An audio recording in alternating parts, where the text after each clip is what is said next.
Welcome to today's webinar, which is essentially 3+1 tips to improve vocab on the GRE. All right, so I'm assuming that at this point, by the way, just some ground rules. Okay, I'm assuming that at this point, all of you have a sense of what you might expect on the GRE, right? Like you know that you want to take the GRE at this point, and that you would need to prepare to some extent to help you get to the ideal score that you'd want to get to. All right, so in this session, we will not discuss a great deal of the grander GRE strategies and whatnot. It'll be more specifically focused on vocab itself, because vocab tends to be a big part of the trouble that people have anyway. So yeah, I think that we'll keep this very focused on vocab, and I would come in with the assumption that you know a few basic things. Here's the thing, right? Every one of you is going to be at a different level in your prep, and every one of you is going to be at a different stage in your prep with regards to general awareness about the test. So I'm going to try and keep it as basic as possible so that it's accessible to everyone. But there's still going to be a bit of assumption that you do know a little bit about what to expect. All right. The agenda for this session, so the overall duration is going to be 90 minutes. Ideally, how we'd like to see that work is that the initial, actual presentation and my discussion and my sort of lecture would go on for about 60 to 70 minutes. And then we have the last 20 to 30 minutes available for you to ask questions, and I can answer and complete answering all of the questions that come in, right? So at any point, if you have a question, you can put it in on the Q&A box. I won't get to it immediately. I will get to them in blocks. But sometimes you have a question and then you want to put it in anyway, so you don't forget later, right? So that's ideally how we'd like to do it, and overall we'd expect to take about 90 minutes. All right. Just a few ground rules, right? So we'd like to keep everything as organized as possible, right? So if I ask you a question and I want you to give a response, I will ask you to put it in the chat window, like I did when I asked if everyone's able to see a screen or not. Yeah, if you have questions for me, you can put it in on the Q&A window. I think pretty straightforward, right? I don't think that this is the most challenging process to follow.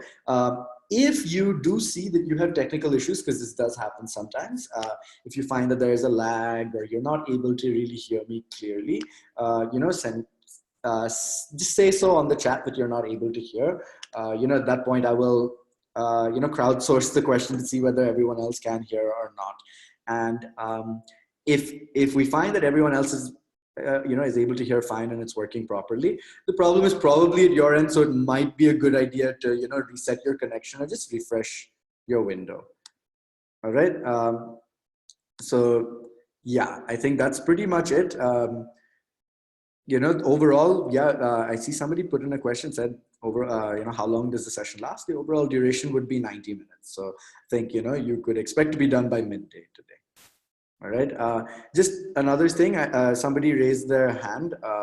So just because of like efficiency reasons, it's easier that rather than just raising your hand, if you do have a question, you can just post that in the Q&A and I will get to it, because yeah, it's very difficult otherwise for me to just acknowledge you, then have you post your question. We have limited time and we'd like to get through a lot of content. So yeah, I think that if you just post your question in straight away, that's fine. If you just have something else to say instead, post it on the chat window, and I think that should work. All right. So yeah, let's get started then. So just to let you know a little bit about myself. My name is Matoo, and that's the picture that you see is a very rare instance of me wearing a suit. Okay, so I don't usually look like that, but yeah, my name is Matoo, and I'm an economics master's graduate. I did my bachelor's from MS University in Baroda in Gujarat, and I did my master's from the University of Amsterdam. I really enjoy taking standardized tests, which sounds really weird and very nerdy. And, I will fully acknowledge to you, and you will see this, play out as a theme throughout this session, that yes, I'm kind of a nerd when it comes to certain things. But I like standardized tests, and I'm good at standardized tests. even though I'm not particularly great at a lot of other things. I'm not the most academically minded student. I'm not the most diligent student either. However, I do like standardized tests and the process required to take them. So, to that end, I took the GRE, I took the CAT. I thought I wanted to go to business school at one point. And later on, I realized, well, hey, I don't really enjoy I wouldn't really enjoy going to business school. I don't have any plans to start a business of my own. I don't particularly enjoy the content that I'd be learning. And what I truly actually enjoy is teaching. So once I figured this out, I realized, okay, well, you know what? I have to do something related to teaching instead. And since I can do these tests effectively, and since I understand, how to communicate the information that I have effectively, I figured that it would be a good idea to, start teaching these tests instead. And since I'm not interested in the doors that are opened by taking the GRE and the GMAT, I think it would be better if I helped other people open those doors and, follow up on those paths as well. So when I don't, I coach a lot for the GMAT and the GRE here at Crack Verbal. And when I'm not doing that, I, really like watching cricket and football, and I play some of both sports as well. Not particularly well, but I do enjoy playing as well. And I really like hip hop music. I'm very into hip hop music, and I write my own rap as well, from time to time if I can. It's stuff that I enjoy a lot of. And other than that, I'm very into like history, philosophy, politics. More from, like a layman's perspective, maybe not as somebody who necessarily studies these things as a whole, but I am interested in these subjects, and I like to think about them. I like to spend my free time thinking about them. So there you go. Another thing about me that's fairly nerdy. All right. So I see some questions that have come in. So somebody's asking me to go a little bit slower. So yeah, I will do that. I think, yes, I have been talking pretty fast up until now. So yeah, so that's just a little bit about myself. And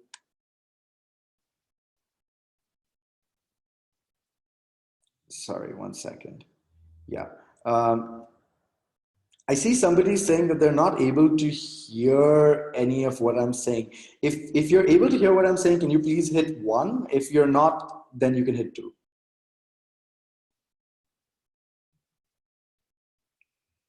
Okay.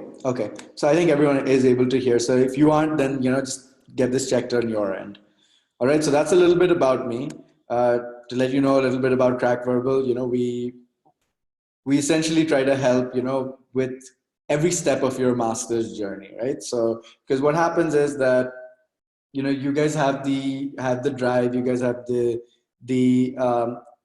intention, right, to try and achieve your objectives, and we're just a conduit to help you do that, right? So ultimately what happens is that, people don't just fail by themselves, and, system generally fails how people function, or, doesn't help people achieve the best of their ability. So we want to make sure that, we are the bridge that prevents that from happening. All right. So there's a few free resources that we have available so that, you can access any of this stuff at any point if you need any further help. So, we have a GRE online course, which has, its own like self-paced study program, and you can check out the trial courses. There's plenty of videos and there's plenty of content to access here that would help you on your GRE journey. There are various GRE ebooks as well, right? So there's a link in the description given here. You can maybe save that link, or I believe that the session would be made accessible later, so you would be able to find it there as well.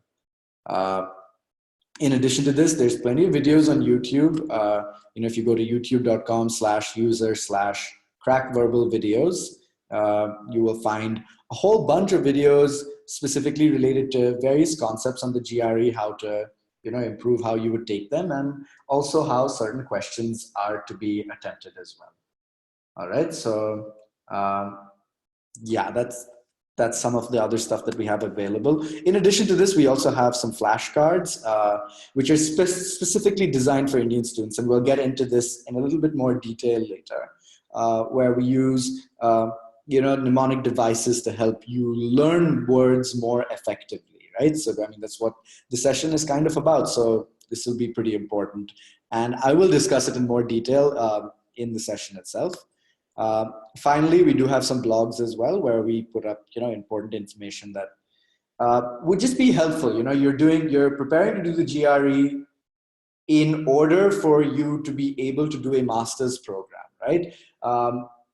And that's, of course, a pretty big decision in your life. And what happens is that sometimes people, kind of sleepwalk their way into, hey, I need to take the GRE, and like, I haven't thought a great deal. I know I need to do a master's, so I'm going to do the GRE, but I haven't thought about what do I want to do with my master's? What might I want to study? Where might I want to live? What are the parameters that might decide what I want to study and where I might want to live?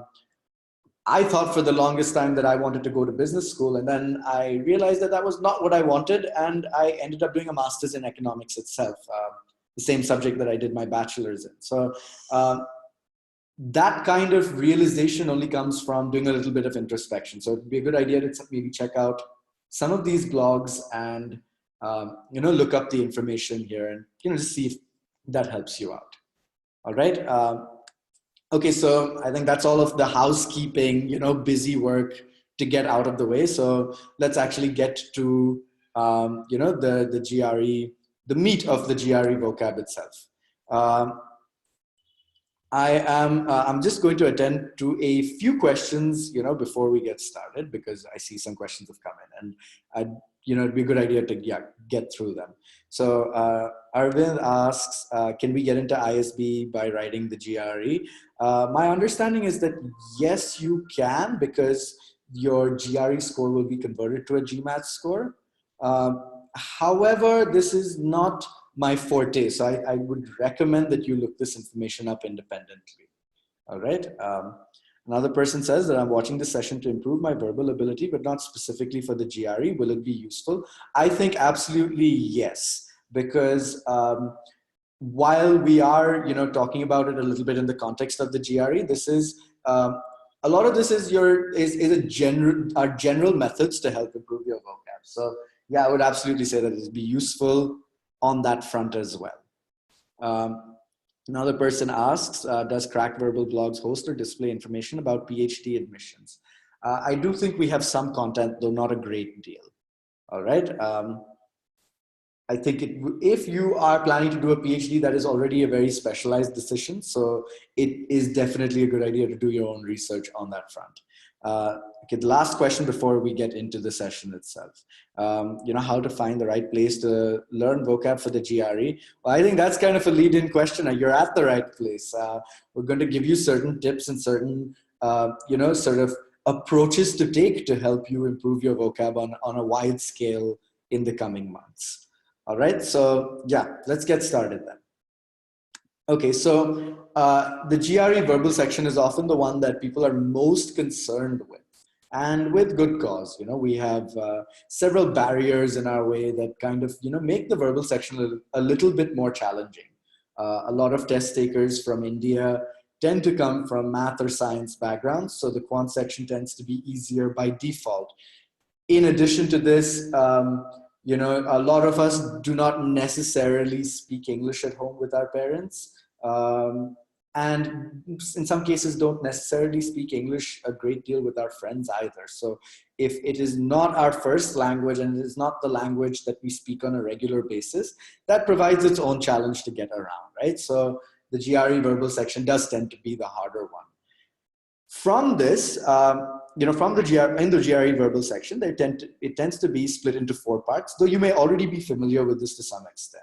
All right, so you have the reading comprehension, text completion, sentence equivalence, and critical reasoning. What you may notice is that reading comprehension and critical reasoning both test comprehension and reasoning, and they account for a total of about 50% of your test. And text completion and sentence equivalence also account for about 50% of your test.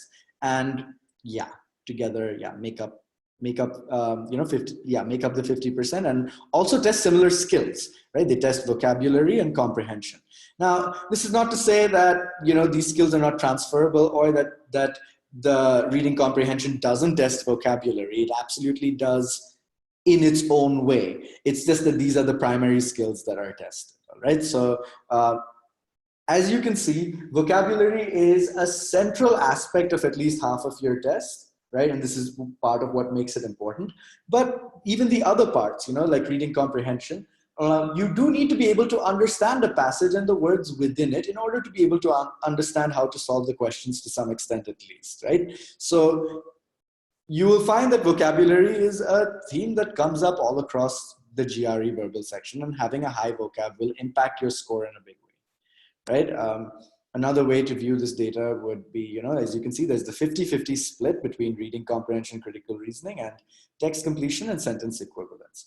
Again, these numbers are not necessarily exact. You know, it's not exactly 30%. There is some variation. Giving you the ballpark is to give you a sense of what it is that you would need to think about when you're approaching these kinds of questions. All right.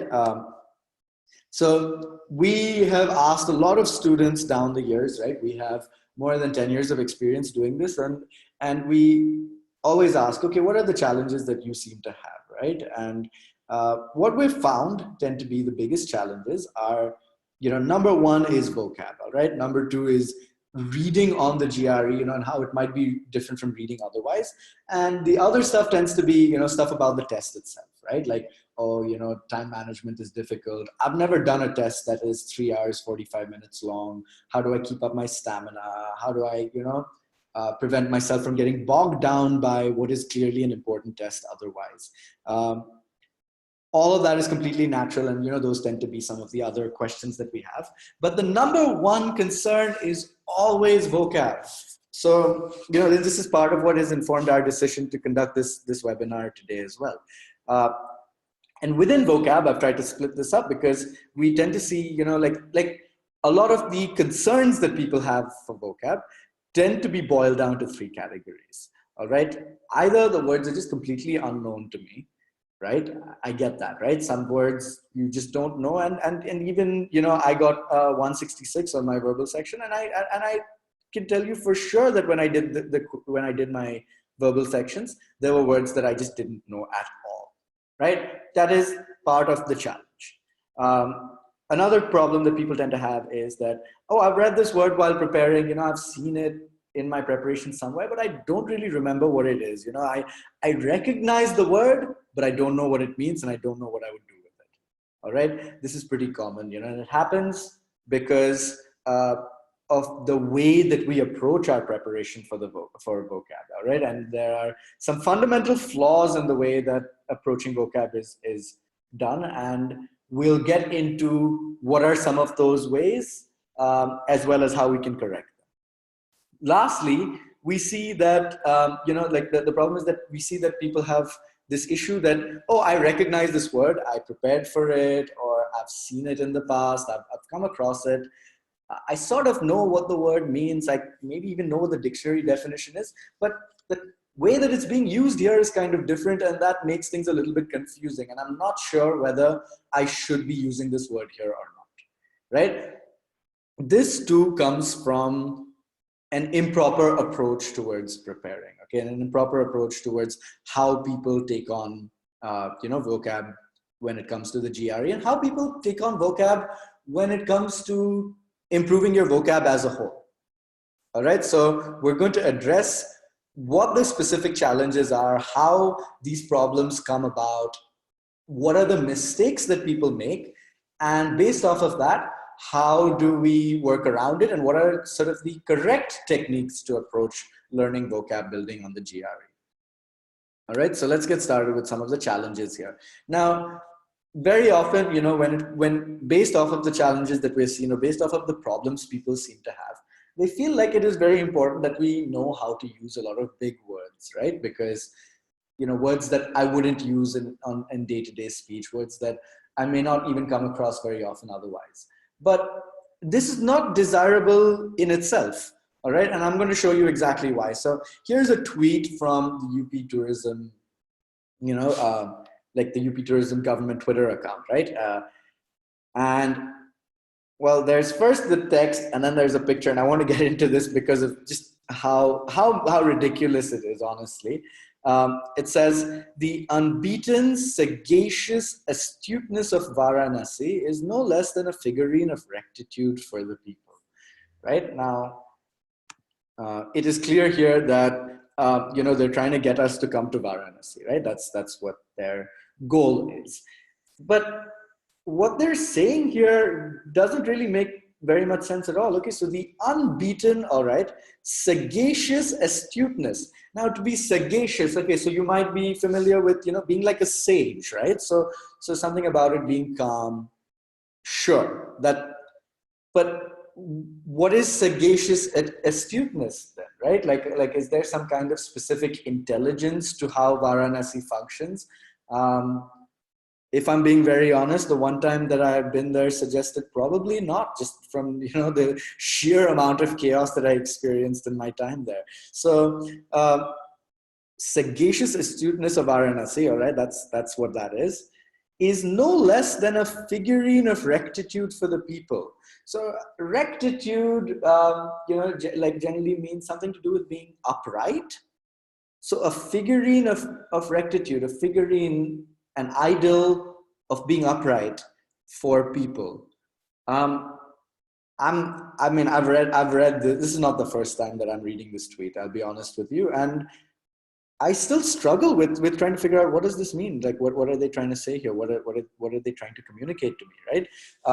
In addition, if they're trying to suggest that this sagacious astuteness or whatever this quality is, if they're trying to say that this makes people feel good or makes people feel positively about Varanasi, the use of the word figurine here is just entirely wrong, because I think that would be a metaphorical figure that we're speaking of, not an actual figurine, right?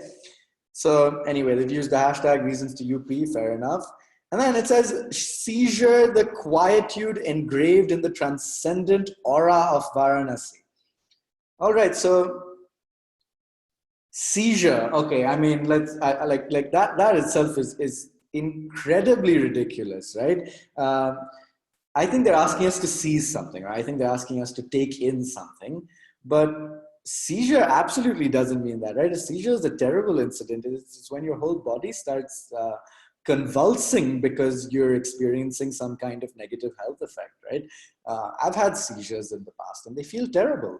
So yeah, seizure the quietude engraved in the transcendent aura of Varanasi makes very little sense, right? So immediately what I want to show you from this is that it is not about necessarily using big words or knowing what big words are, right? The person who made this tweet clearly, has thought, hey, I'm going to sound as intelligent as possible by using as many big words as I can. And this is a very ineffective strategy in order to try to achieve this. I see people are raising their hands. If it would be more expedient for you to type it in, in the Q&As, and I will get to it at regular intervals. All right. So here's the thing. Now, a lot of big words are being used here, but the big words are not particularly great. All right. So what you need to do is this: when you go to grad school or when you go to business school or whatever your plans are, you're going to do a lot of research of some kind or the other. And to be able to do this research effectively requires you to use a lot of very precise words, right? It is not just a matter of using big words, but it's a matter of using precise words to communicate the idea that you want to communicate, all right? And what this means is this, all right? So if you watch a movie, let's say you go and watch a movie with your friend, all right? And your friend doesn't really watch movies very much at all. You come out of the theater and your friend says, hey, I didn't really like that movie. And you ask them, okay, fair enough, you didn't like the movie. What didn't you like about it? This is somebody who doesn't watch very many movies, and all they're really able to give you in terms of their analysis about why they didn't like this movie is that, oh, it dragged on a bit, it was boring, I didn't relate. I think that's as much as they can tell you. If they're not really movie buffs or movie connoisseurs, they aren't going to be able to give you that level of depth of analysis of why they didn't like the movie, right? On the other hand, you may go to watch a movie with somebody who likes watching movies a lot. Okay, I would consider myself in that category, and then I might come out and say, "Hey, I didn't really like this movie very much." And why not? I feel like the pacing of the movie was very poor. I have problems with the cinematography. I think that the focus is that the wrong subject was in focus. I feel like I feel like the way that they introduced certain themes into the movie and then didn't explore them at all. So the storytelling was lacking on that front.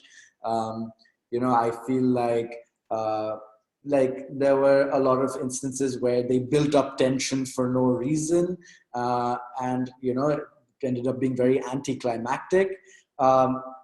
These are some of the reasons why I might give for why I didn't like any given movie. So immediately here, just because I am more familiar with movies and the language around how we talk about movies, I am able to tell a little bit more. I'm able to give you a more precise understanding of what the problem I had was, right? Now, okay, so that's me. I like watching movies a lot. On the other hand, I have a roommate who shoots his own film, and he shoots and edits film, and he's gone to film school himself, and he's very much into film as a medium of art in itself. All right, and he would then tell me, okay, when I say that they're focusing on the wrong subject, he would say the mise en scène is very poor. All right, and I'm like, what the hell is mise en scène? And that's exactly what I described. But now he's used the most exact, precise word to describe the problem that he had, right? And this will apply no matter what it is you're studying, right? The GRE 10 is something that judges whether you would be ready for a master's, no matter what you're doing your master's in, whether you're doing it in English Lit or philosophy or computer science or business, right?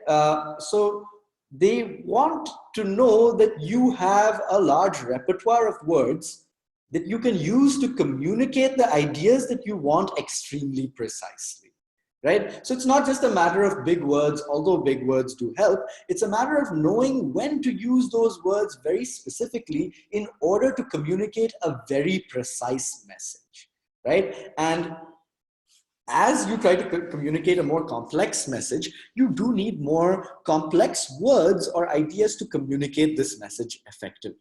Right? So as you can see in the example over here, it says, I found a 500 rupee note on the ground. By luck, that takes the form of finding valuable or pleasant things that are not looked for. Or you could say, I found a 500 rupee note on the ground by serendipity. All right. Now, you might say here, well, Matoo, you just use this as a very deliberate example to say, you gave the dictionary definition of serendipity essentially here, and you have used this to say, okay, yeah, that's a better way to say this. Why didn't you just say, I found a 500 rupee note on the ground by luck in general, right? Like, why not? And here's the reason why, right? If I say that I found a 500 rupee note on the ground by luck or by chance, it is still relatively ambiguous, okay? It's not wrong to say this, but it means that either I dropped a 500 rupee note on the ground and it was kind of a windy day, and despite it being a windy day, I was still lucky and able to find it and pick it up, right? But I was specifically looking for it then. On the other hand, if I say that I found it by serendipity, it means that I wasn't looking for anything. It just happened that I found a 500 rupee note on the ground, all right? So by choosing the right word here, you have communicated a more precise meaning of what it is that you're trying to say. You have not just said, I found something by luck.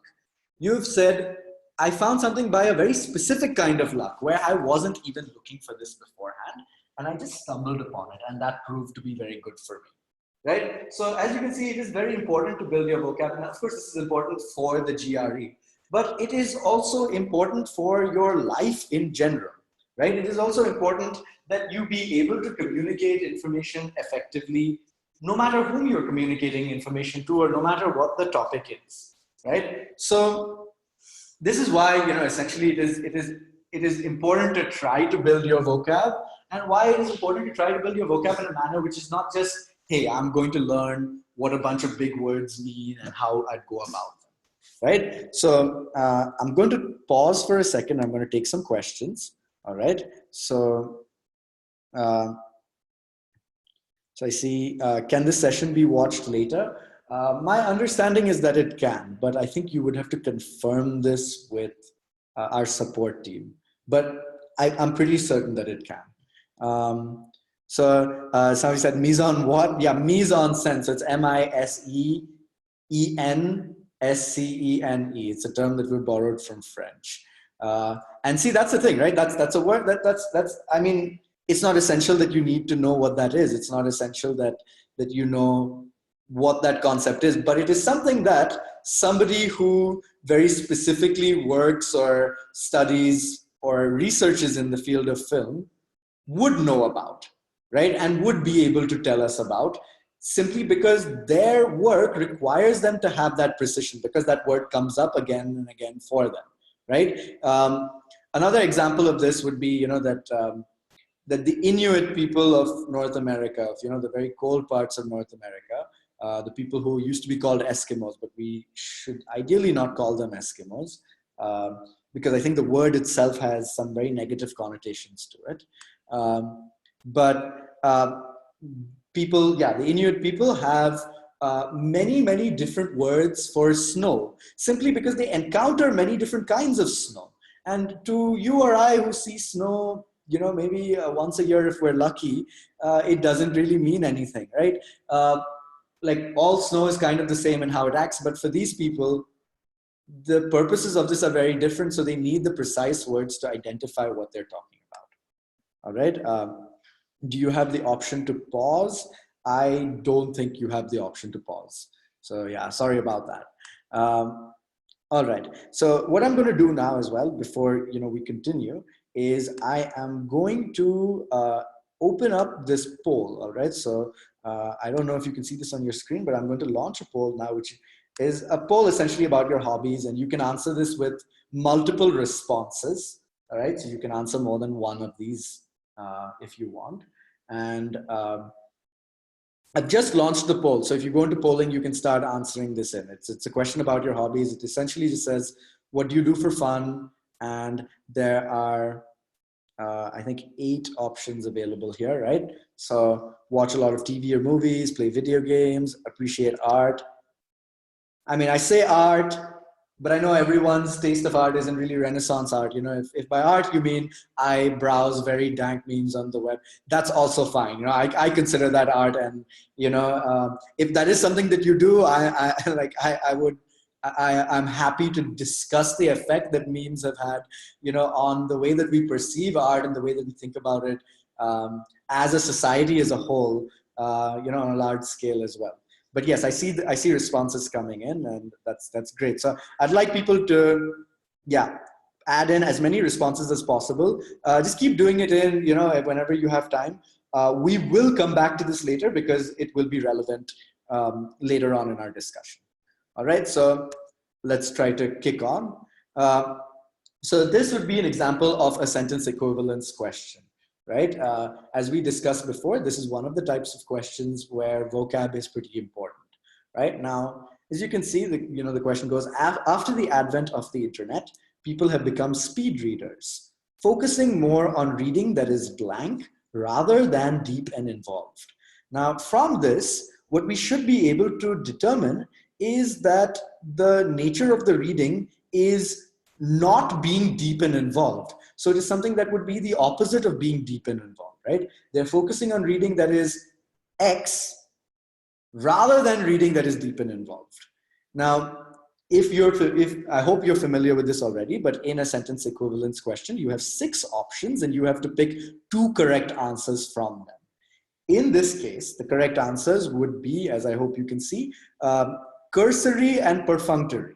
Right? So something that is if you give a cursory read of something, you are just skimming through it. You are just picking up, you know, sort of the base important details, and you're not giving a very deep, in-depth analysis of what you're reading.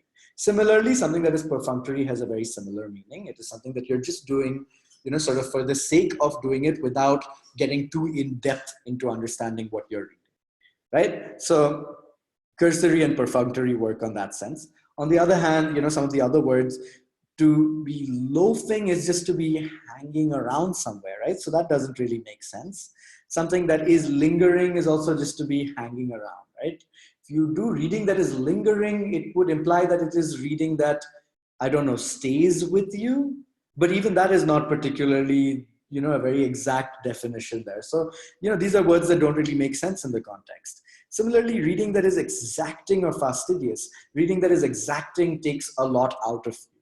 Something that is exacting is something that takes a lot out of you to do, like running a marathon is exacting, right?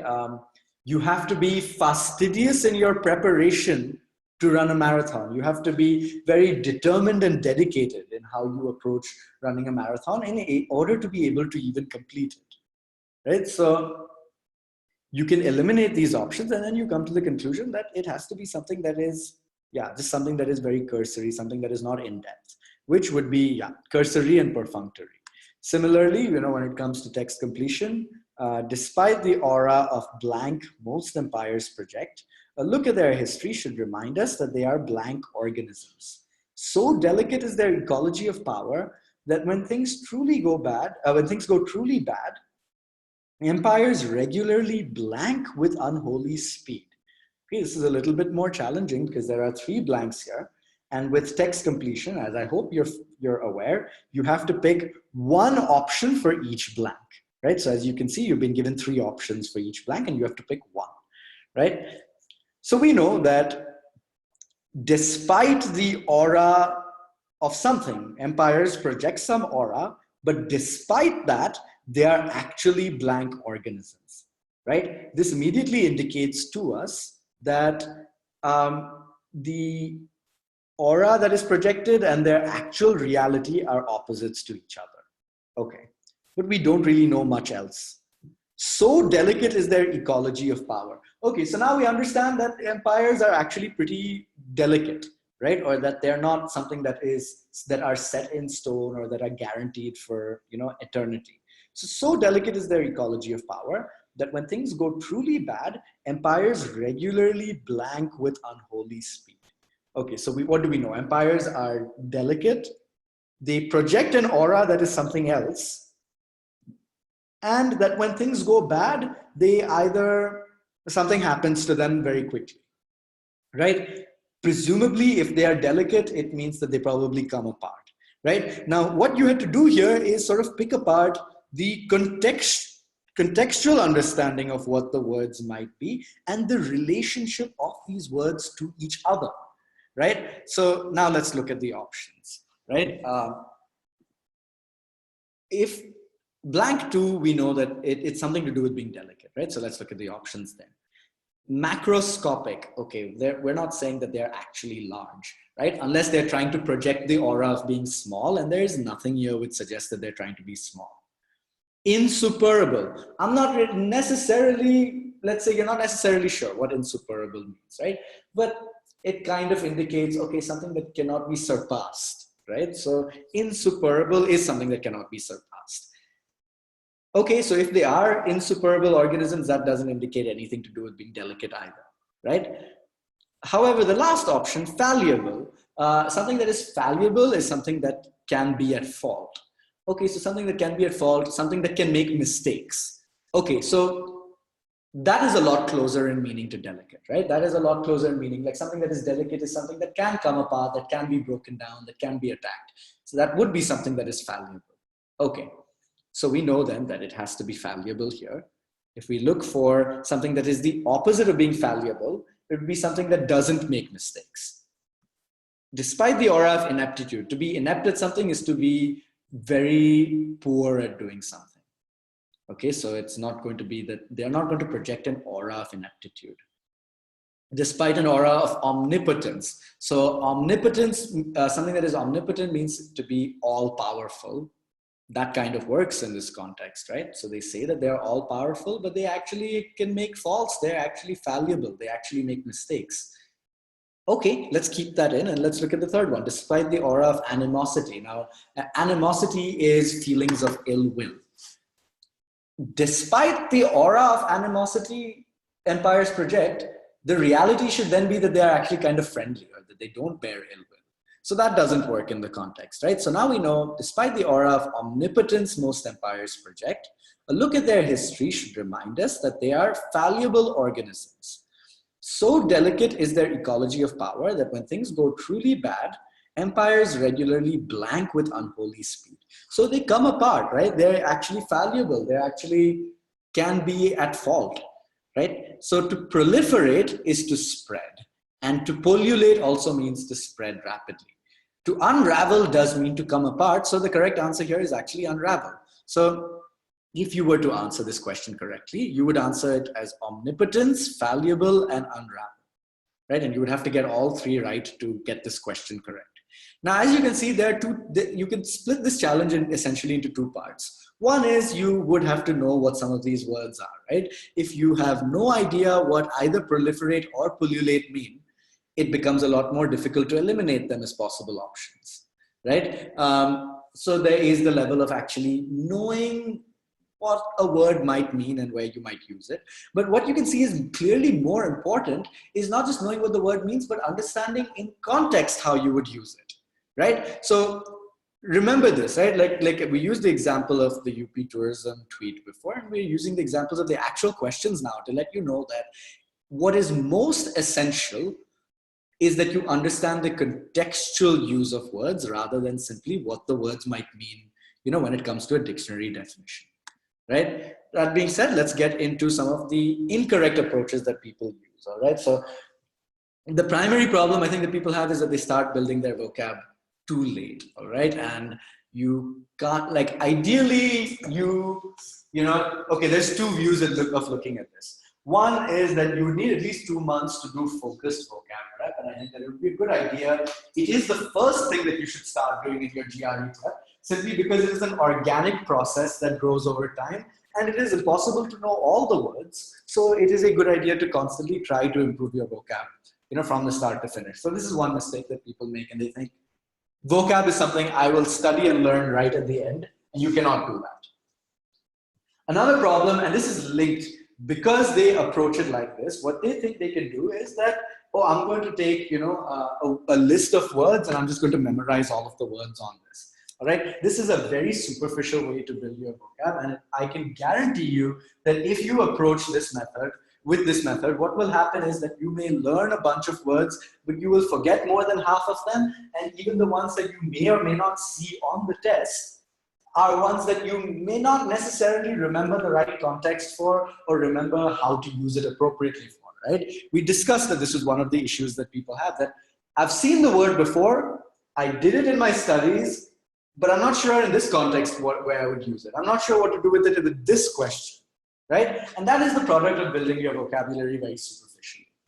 Lastly, we make lists of words, right? So like I said, we make a big list of words, and generally this is alphabetical. We start with the words from A. So I think a lot of people know the words from A and maybe B and C. And then after that, you lose steam in your preparation as well. And well, then you're screwed, right?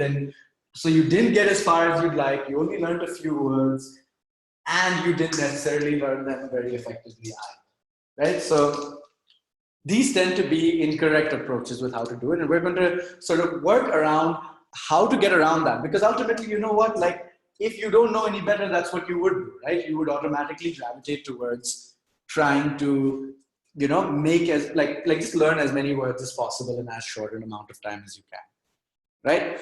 So I've clipped a part of an actual word list, all right? And as you can see, the words here are censure, chicanery, connoisseur, and discordant, right? And it's sort of going in alphabetical order. I think these are challenging words with C or something of the sort.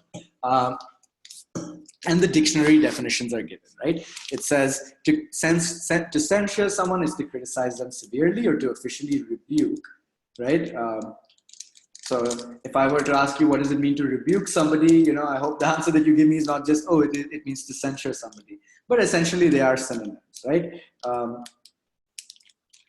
Chicanery is trickery or subterfuge, Okay, so you do some kind of chicanery, which means that you're doing some kind of trickery around here. You're doing something that's a little bit on the sneaky side, right? So again, what is subterfuge? Subterfuge is when you are doing something sneaky to like get around a situation.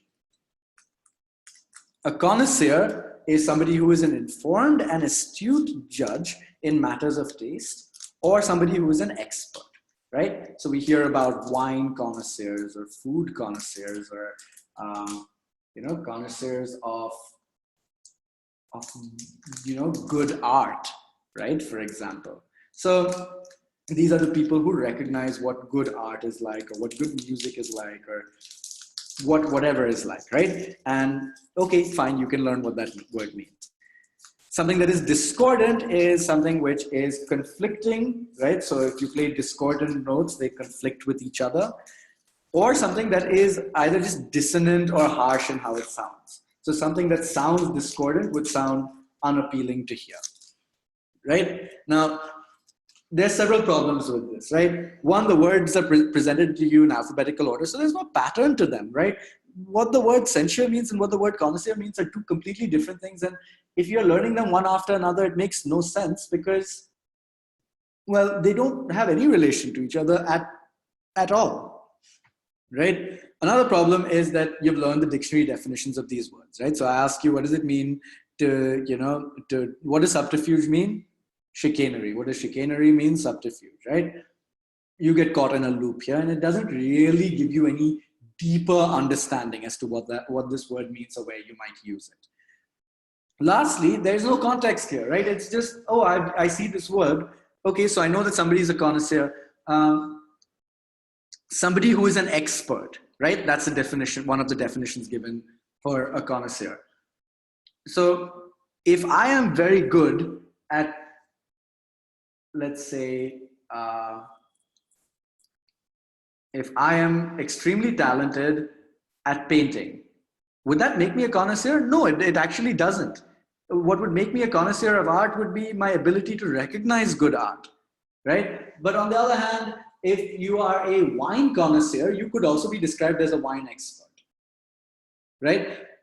Now, and therefore, so that works for that kind of, if you're a wine expert, you would be a wine connoisseur. So if you didn't understand the contextual meaning, if you didn't understand where you might expect to see this word, you may know it, but you may not know where to use it, right? So this is essentially the major problem with how we go about, how we go about preparing for our vocab and how we go about making these lists, right? So the key things to remember here, the key takeaways are that they're testing contextual meaning and not the dictionary definition anywhere, right? They're not simply straight up going to ask you, what is the meaning of this word, right? That will never come up in the GRE. As you've seen with sentence equivalence and text completion questions, they test the contextual meaning, right? They test you using it in some context, right? The next thing to remember is that to be fully prepared is impossible, right? You can't say, hey, I'm going to take this list of like 2,000 or 3,000 or 4,000 words and I'm going to learn all of it, right? Because at the end of the day, you don't know what word they're going to give you. They are not testing the words from a very specific set of words, right? It's not like, oh, we have a bunch and we're only going to test from this bunch, right? There are words that they tend to prefer, but they could really test you on anything. So it is impossible to be fully prepared, right? Another thing is this. The words that are tested are often recondite, esoteric, even, arcane, right? And what I hope that you picked up from the context here is that recondite, esoteric, and arcane all are similar in meaning to each other, right? So if you recognize what one of these words mean, you might have at least a base contextual understanding of where you might see the others. Right? The one that I picked up from here the ones that I picked up from here were esoteric and arcane. And I've heard arcane often when it comes to talking about like fantasy, and people talk about arcane runes, like you study arcane runes to gain some kind of magical understanding of something. And by arcane, they meant something that is, very obscure and out of the way. To have esoteric interests is to have a wide range of interests of things that people are not usually interested in. So to have esoteric desires would be to want a lot of very different things that people don't usually want. So there is an element of obscurity to it there, right? So something that is a wide range of things, but also obscure. And from this, I piece together that recondite kind of means the same thing as well, something that is kind of obscure, right? So these are like they test. And these would even maybe be examples of words that they would test, but this is the nature of how they test these words, right? In addition to this, they also test the nuances of meaning. So, you could have words that have similar meanings, but the nuance of how they are expressed is a little bit different, okay? And we'll look at an example of this, right? So if we look at the words firm, obstinate, and pig-headed, if you look up the dictionary definition or, just the factual meaning of what these words are, they're very similar, but the connotation behind them, the nuance behind them is extremely different, right? If I am to say that John is firm, that kind of has a neutral to even a rather positive connotation. John is firm with his finances. He never spends more money in any given month than he earns. Okay, he's quite strict about these finances, but there is some rationale behind it, right? And we have a moderately positive connotation here. On the other hand, let's look at John is obstinate. Okay, so now to be obstinate is to not give in, right? Like, which is similar to being firm, right? You're not giving in and you're not spending more than you earn, but you would instead say John is obstinate. He refuses to chip in for the group event, even though he's participating in it, right? Now we're saying that, hey, this is not exactly positive, right? John is not spending money here. It's very similar in his approach. He's not bowing down to anyone else's opinion, or he's not doing something else other than what he had planned to do, but it's getting in everyone else's way here, right? John is obstinate.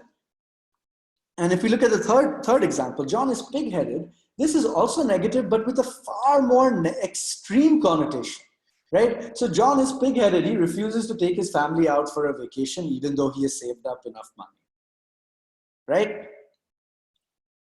Same situation, right? John seems to be somebody who likes to not spend too much. Okay, good for him. But here we're taking it to the point where, well, he has money, but he still refuses to take his family out for a vacation because, I don't know, he's being pig-headed about it, right? So what you would have to understand is the nuance of what these words mean. If you just understand the dictionary definition, if you just look up what the word means, with like a blurb of text next to it, you may not necessarily have picked up on the specific nuance behind it, all right? So to this end, what we're going to try to do is we're going to look at 3 specific techniques on how you can improve your vocab. All right, and just before that, we'll answer a couple of other questions have come through. What does pullulate mean? So pullulate is to spread rapidly, right? And another person asked, what is the correct approach? All right, so now we're going to break it down. All right, so we have 3 very specific techniques on how you can improve your vocab, right? And the 3-pronged approach, right?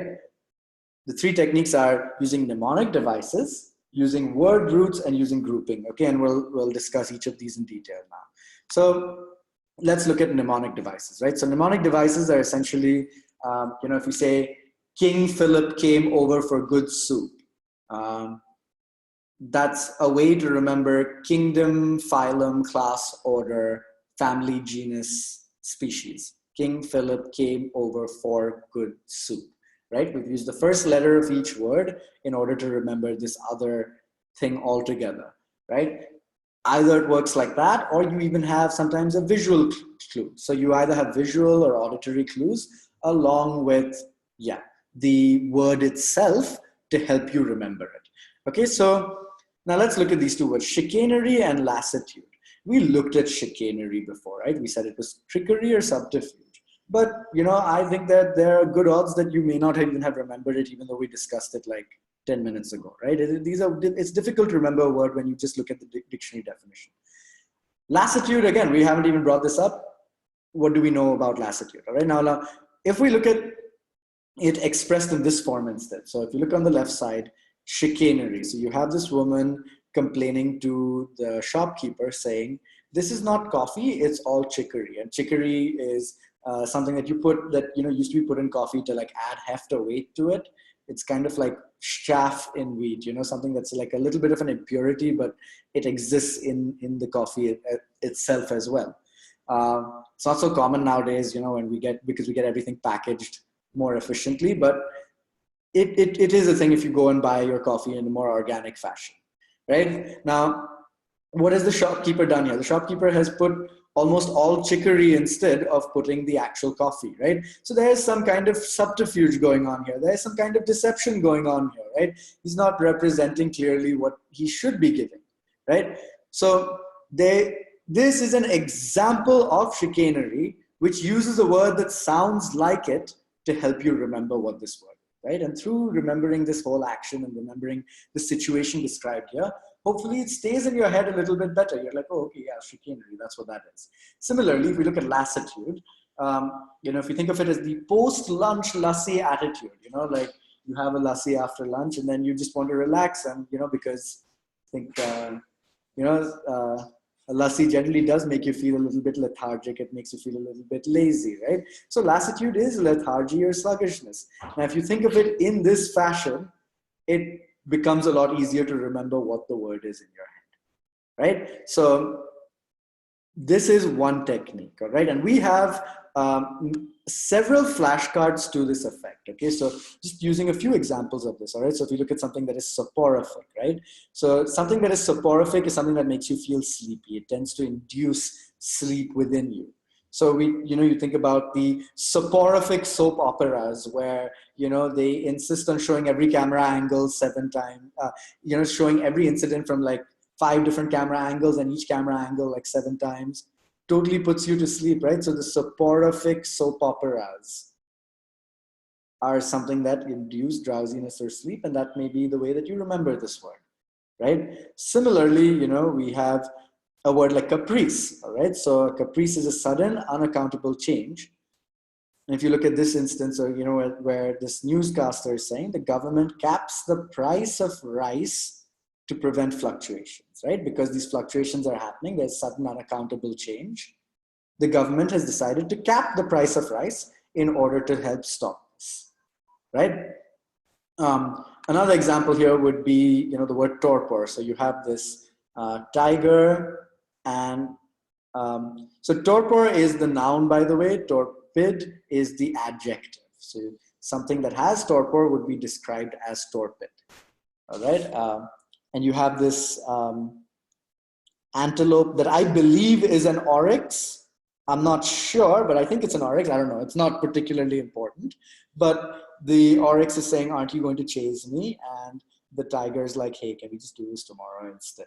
Right? So the tiger is being torpid, or the tiger is exhibiting torpor, you know, which is, you know, when you experience lassitude, you get into a state of torpor.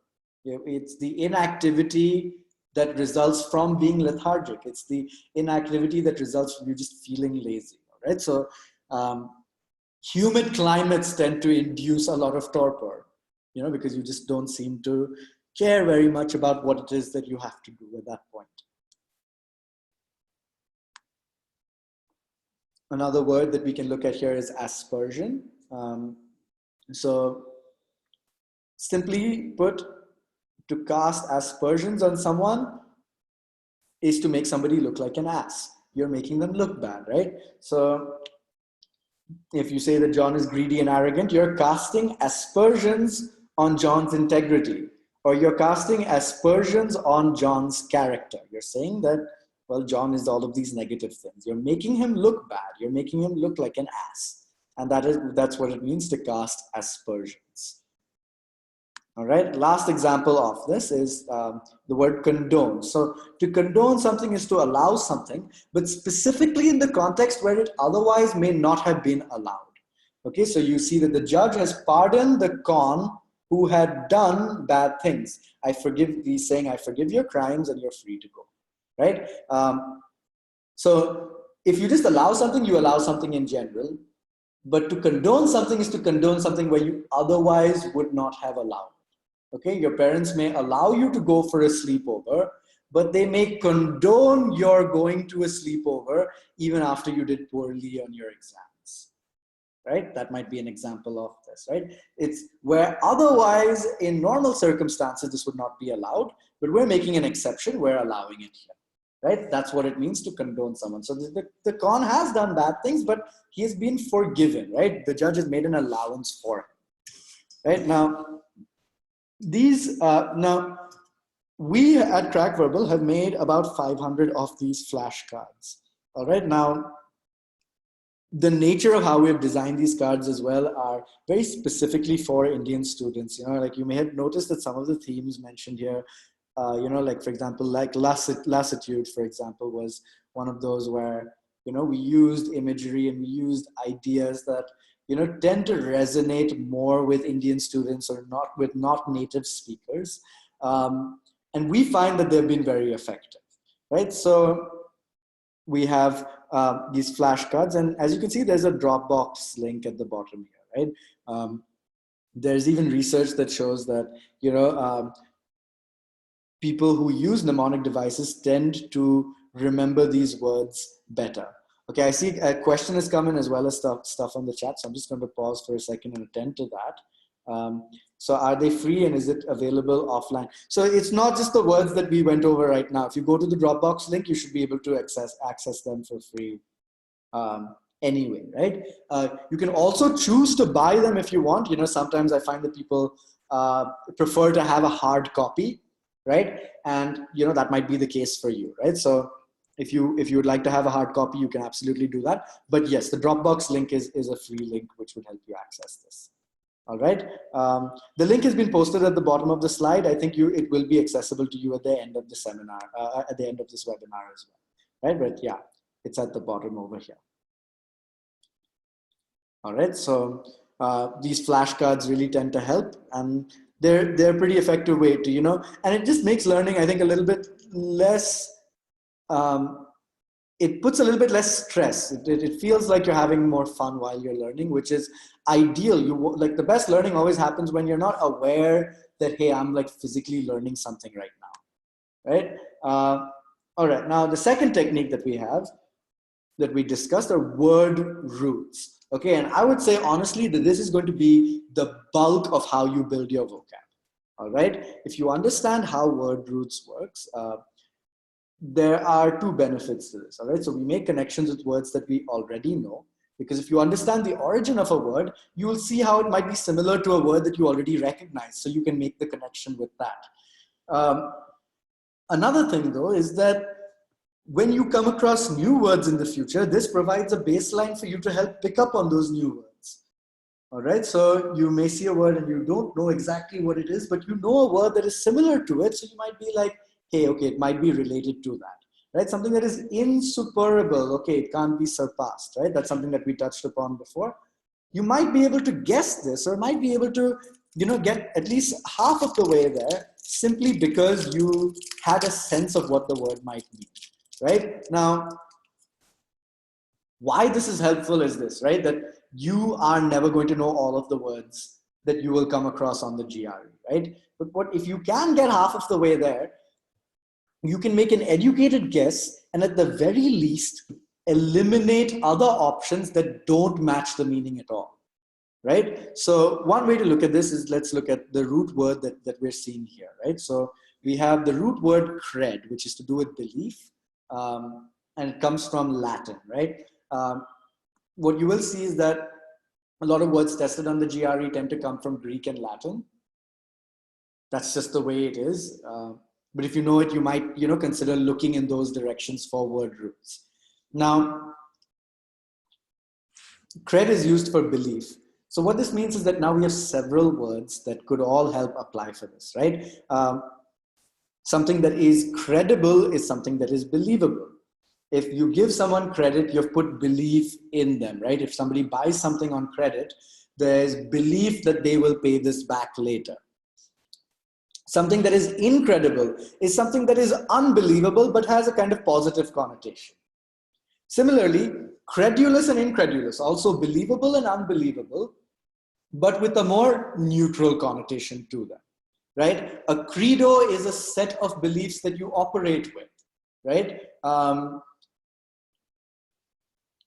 If you play video games, you may be familiar with the franchise Assassin's Creed. I think they even made a big movie out of this a couple of years ago, right? So the creed there refers to an organization that has a corresponding set of beliefs, right? And all of this comes from the word cred, right? All of these words originate from the word cred, right? So just through understanding that one root word, we've covered like 6 different words here, right? In fact, 7 different words here. Now, this is why word roots are so effective. You get to one root, and from it, it helps you branch out, and it helps you figure out what other things might be. Okay, let's try this with a few others so that we have a clear sense of how this might be most effectively used.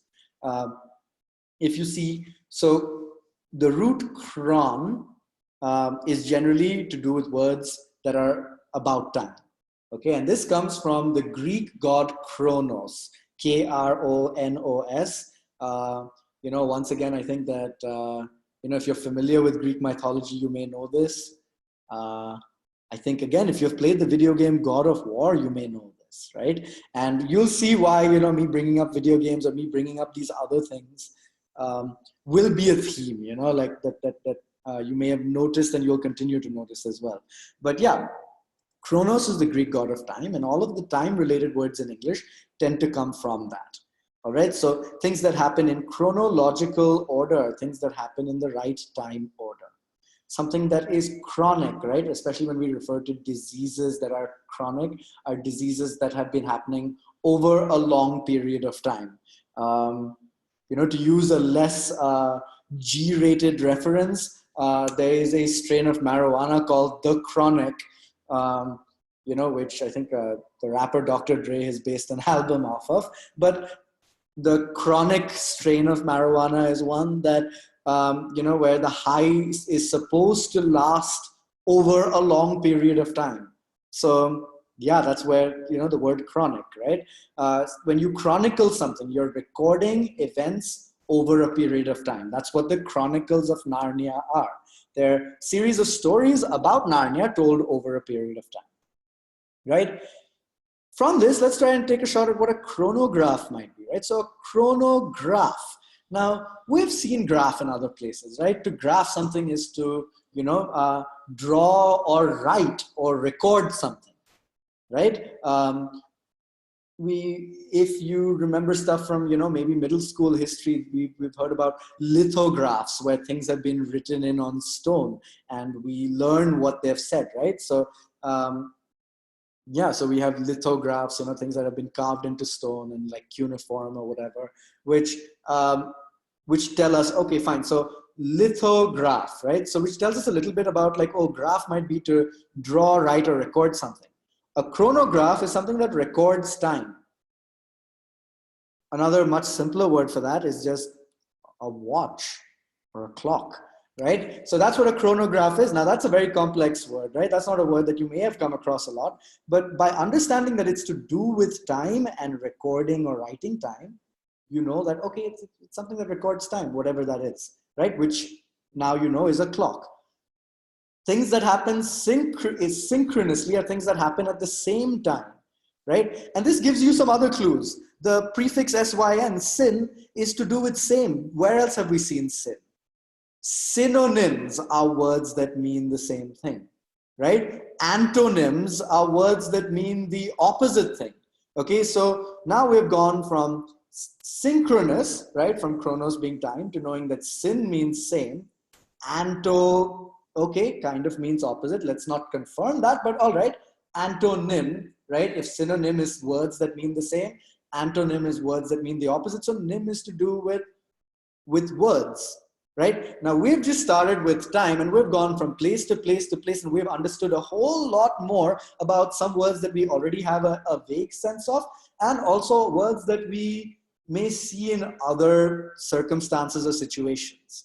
Right? This is why word roots is so effective. You can go from word to word to word and build a large web of words that, that are all related to each other, and you remember the relation of how you came about them, so you would remember them better as well. Let's look at another root here called culp, right? Now in Latin, to say I'm sorry, you say mea culpa, okay? Literally translated, that means my fault. Okay, so culp is to do with fault or blame. A culprit is the person who is at fault, or the person who is to be blamed is the culprit. Somebody is culpable if they can be held to blame, right? If you do not put in the right prep for your GRE, you are the one who is culpable if you don't get the ideal score that you want. To inculpate, okay, so now to inculpate is to bring somebody into the realm of being blamed, or to put it much more simply, to inculpate somebody is to blame them, right? It is to put them within the field of being blamed. The opposite of that, exculpate, is to remove somebody from blame. So if you are accused of wrongdoing and then they find that you haven't done anything wrong, you have been exculpated, right? So through using roots like this, we can go from word to word to word and bounce off them and build our words very effectively, right? Let's look at one last one, all right? So we look at the word log or loku, which it tends to be used for speaking. And this comes from, I think, again, Greek. Logos means to say something, if I'm not wrong. So that's the origin of the word, and these are words related to it.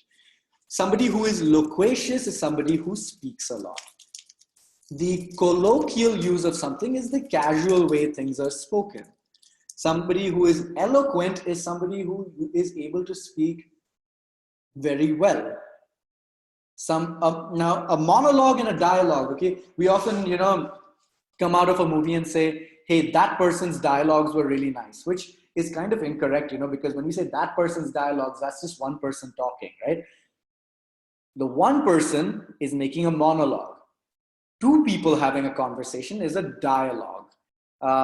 So we know mono and di, right? Tend to be prefixes for singular and dual, right? So monologue, dialogue, something that is grandiloquent, right? So something that is grand, right? Something that is big in scope. To use unnecessary big words is to be grandiloquent, right? So to say that the unbeaten sagaciousness of Varanasi, unbeaten sagacious astuteness of Varanasi or whatever, is being grandiloquent. To be magniloquent, right? So magnify, right? Magniloquent is also similar, but it doesn't have as negative a connotation. A soliloquy. Now, soliloquy is often used in theater when somebody is speaking to themselves, but they're addressing the audience. They're addressing the audience as one person, but they're really speaking to themselves. And that comes from solo, right? Solo is to do with the self. There's a reason why Han Solo in Star Wars is called Han Solo. It's to make his character development more effective, right? That his name itself was Solo. It was to indicate that this person only cares about the self, and that he goes on a journey where he learns to care about something that is greater than himself, right? So soliloquy, talking to yourself. Now, somniloquy is to talk in one's sleep, okay? So we already know that insomnia is when you're not able to fall asleep, right? So insomnia, lack of being able to fall asleep. So we know now that SOMN tends to do with sleep itself, right? I see somebody is raising their hand. Can you just put the question? Okay, I will get to these questions at the end. So som is to do with anything to do with sleep. Now, somniloquy, right? Loquy, now we know, is to talk.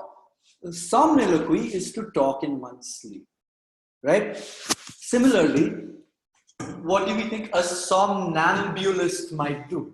right? So we know that SOMN is to do with sleep. To amble is to walk very casually. And ambulance is something that takes you from one place to another. So to be a somnambulist is to move from one place to another in your sleep or to sleepwalk, right? So just through learning what some roots are, you can expand what you know and you can expand the web of words that you know. And note here that I've used web of words rather than list of words, simply because you want to expand your words not by just learning a list as we saw at the start, but you want to be able to see the context and the connections between the words that you learn. And this is much more effectively achieved by going through roots and by expanding them. The other benefit is this. If you learn one root, you've learned 10 new words. If you learn 100 roots, you've learned 500 to 600 words immediately, right? If you learn 200 roots, you've learned over 1,000 words. So just one thing though, when it comes to word roots, I don't want to, call it the catch-all for everything that would work at all times. Don't always guess what a word might be based off of the root, okay? If you see, for example, here, to meliorate something is to make something better. To ameliorate also means to make something better. Even though, in general, we're used to thinking of like if you are a moral person, you have some rules that you live by. If you are an amoral person, you do not have rules that you live by. We used to thinking of that as like opposites, right? But here they mean the same thing. Similarly, the words flammable and inflammable also mean the same thing, right? So it's a good idea for us to be careful on this front and not automatically assume that, if we see these prefixes that they must be opposites, or that we automatically know what every word means. But it is a tool to help you put together words, that might mean the same thing. And it's a tool to help you sort of predict what a word might mean. Okay, it will not necessarily automatically mean that you know this stuff, as a given 100%, right? But here you can immediately see why this helps you on the GRE and why this helps you when you hear words that you don't necessarily know in real life. It gets you half of the way to sort of figuring out what it might be about. Based off of that, you can use contextual clues given to you in the sentences or given to you, by the person speaking to you to try to piece together what the word might mean. All right, so word roots are an extremely, extremely effective way, and I would suspect that they will make up the bulk of your preparation while you're trying to get through them. Now, at this point, I'd like to make another recommendation. There is a book called Word Power Made Easy by Norman Lewis. If you look this up on Amazon, it has a bright red cover and it can't be missed. And I think it's like 200 rupees or something like that. Word Power Made Easy by Norman Lewis. And it has a series of exercises that are designed to help you learn more words through using this technique very explicitly. They use root words to introduce you to different ideas to help build your web of words or to help build the overall total amount of words that you know. And the best part about it is that it is structured in exercise format. It's not like just theory. So if you work your way through the book, it will actually be like preparing for something, and it works very efficiently on that front. If I am right, there are 42 exercises in that book. So if you attempt to do one exercise per day, and I think one exercise takes about 20 minutes to half an hour, you should get through the entire content in 7 weeks, assuming you take a day off every week, right? Or like 2 months, assuming that you only do it 5 days a week. But it's a good idea to do that once a day if you can, right? So look this up, Word Power Made Easy by Norman Lewis, all right? That's something worth keeping in mind. And it's a very effective way to assist you with building root words, right? Because outside of there's a bit of a challenge in how do I find root words to begin with, right? Do I just open a dictionary, look up the origin of a word and then start with that? Yes, you can do that, and that's not ineffective, but it helps if you have something already structured out for you. Another place to go looking for root words would be Roman and Greek mythology. Okay, there tend to be a lot of words in our day-to-day life that come out of this stuff. So look up words in Roman and Greek in general, in Latin and Greek in general. And if you look up mythology, you know, like I said, like Chronos, for example, with time, that's something that's a theme that you might expect to see, you know, on the whole. But once again, this stuff is all covered in Word Power Made Easy. So I would absolutely thoroughly recommend that you get this book to start building your word vocabulary through root words. All right, so the final technique is theme-based vocab, all right? Now, we discussed before why it is important to look at the nuance behind words, where even if words mean the same thing, the approach behind them might be very different, all right? And we're going to see from these three, you know, sets of examples why this is the case. Okay, so if you look at the first set, right? Craven, pusillanimous, diffident, and timid.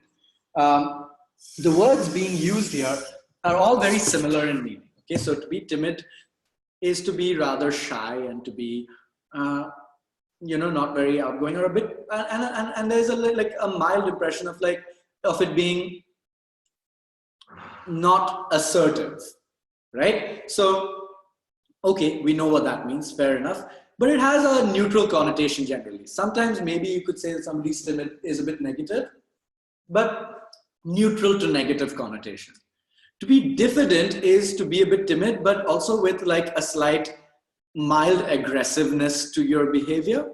So it is a bit more negative in connotation. You know, if you're feeling diffident, you are being timid, but you're being timid in a way that is, you know, relatively not only more pronounced, but also more like, hey, I really don't want to talk to you, or I really don't feel like I'm up to doing, you know, any of this stuff. So yeah, to be diffident is, you know, to be timid in like a more extreme manner, right? And it has a slightly more negative connotation. If we look at the word pusillanimous, now, to be pusillanimous also means to be timid, but with the connotation of also being cowardly.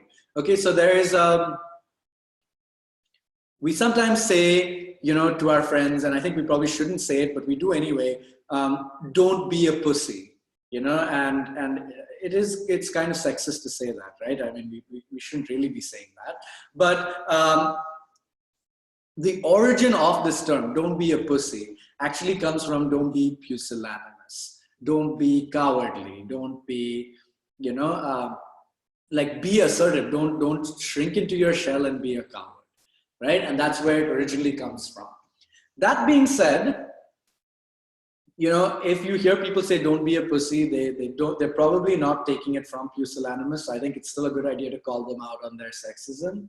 But yeah, pusillanimous means to be cowardly. It has an even more negative connotation. Now, to be craven, right, is the most extreme form of this. So if you are somebody who is craven, you are extremely pusillanimous, you are extremely cowardly. You are not just timid, you will cave into any kind of authority, right? So all of these words have rather similar meanings, but the extremity of their expression is different, right? And if you group words like this together, you would remember that they have this similarity and that they have this difference in how you would express them as well. Now, if we go to another set of words, right? If somebody is equanimous, that means that they are, you know, not disturbed by anything. They're always, their mood is always kind of on an equal footing. They're very calm and, you know, they're happy to be what they are at all times. And it has a very positive connotation. Similarly, somebody who is imperturbable. Imperturbable is somebody who cannot be perturbed, somebody who cannot be troubled, right? Very similar in meaning to equanimous, but not as extreme in its connotation. You know, somebody who is irascible is, on the other hand, somebody who can be annoyed or can be, you know, thrown off mood-wise. So we're going from most settled in their mood to least settled. Somebody who is truculent is somebody who's always looking for a fight. You know, somebody who is belligerent, somebody who is looking for confrontation, right? And lastly, somebody who's malevolent is somebody who's wishing confrontation upon you before any interaction has even begun. So, and so now what we're doing is we've gone from being most calm and most undisturbed to being most disturbed, and we've also gone from positive to negative connotation, right? So words that are similar like this, it helps to kind of group them together. Another example of this is to spend a lot, okay? All of the words mentioned here could mean to spend a lot. But if you look at the word profligate, it has an extremely negative connotation, all right? The origin of the word profligate is, I think it is the male equivalent for being a slut. So it implies somebody has no self-control. Should probably change the way that we think about the word slut as well. But anyway, we have, yeah, so to be profligate is to be an extreme spender, right? To be prodigal is the same thing, but not as extreme as profligate. To be extravagant now has kind of a neutral connotation. You could say that they spent extravagantly on the wedding, and that could be positive, it could be negative, it could be neutral. You need other context for it. Whereas profligate and prodigal are definitely negative connotation. To be spendthrift, it means to spend a lot of money, but it is in a positive connotation now. When we said that John before was being obstinate and pig-headed, we would like John to be a little bit spendthrift and have some fun, right? Take his family out on a good time. So lastly, to be unstinting means to spare no expense. Okay, to be unstinting means that you have spent everything necessary, but there's a positive connotation to it. You know, you want to be unstinting in your preparation for the GRE. You spare no expense in what kind of approach you might take in order to improve your GRE score, right? So unstinting and profligate, same meaning dictionary-wise, but connotation behind them completely opposite. Now, if you group words like this together, it will help you remember the similarities as well as the differences between them, right? Overall, you know, if you want to say, you know, target building your vocab by about 200 or 2,000 words. That's a lot of words, by the way. If you can achieve that, that's fantastic. We have 500 words in the flashcards. Through building root words, like I said, if you can get 150 to 200 root words, you have got yourself 1,000 new words for sure. And you want maybe words, you know, organized by theme or by connotation or by nuance, where you can maybe put together another 500 or so, right? And this way you could get up to an even 2,000, right? So these are essentially 3 different methods by which you can most effectively build up your vocab, right? Now, this is all well and good, all right? This is fantastic, you know, in itself. It will certainly help build your vocab if you follow up on these techniques. One thing to keep in mind though is that, you know, people tend to forget the information that they remember. So if you learn information on day 1, the natural progression is that by day 2, you've forgotten more than half of it. By day 7, you remember like 10%. And by a month's time, you remember barely anything altogether. You need to keep coming back to information just for short amounts of time. So if you just do a 10-minute revision the next day, you make sure you keep it in your head. The next week, you do a 5-minute revision of what you did earlier. And then the next month, you do another 5-minute revision, and you should be fine. All right. It is essential to make sure that you don't forget stuff by constantly coming back to it very briefly from time to time. All right. Now, here we discussed 3 important techniques to try to help you build your vocab, right? We discussed mnemonic devices, we discussed word roots, and we discussed how you would group your words together in order to achieve, you know, the greatest increase in your vocab, and why it is important to, you know, keep coming back to this stuff to make sure you don't forget it. However, in addition to these 3 techniques, which are all good techniques and which are all absolutely techniques that you must follow, and I would call them 3 specific techniques. So this is targeted, focused prep for building your vocab, right? And it is very encouraged that you do this. In addition to these 3 techniques, we will go over now one more generic technique by which you can improve your GRE score and your vocab in general. All right. What is essential now, what we have covered, you know, up until now, I've talked a little bit about my passions. I've talked about how, oh, if you know Assassin's Creed or you know God of War, you may recognize these concepts. If you have come across this in a different context, you may know what this term means. I've touched upon this constantly from time to time, right? Now, let's look up the definition of this word transcendent, right? It means to be greater in scope or size than some standard. Now, we've already touched upon why it's not a good idea to look up just dictionary definitions. But let's say you just don't know what transcendent means and you do need to start somewhere, right?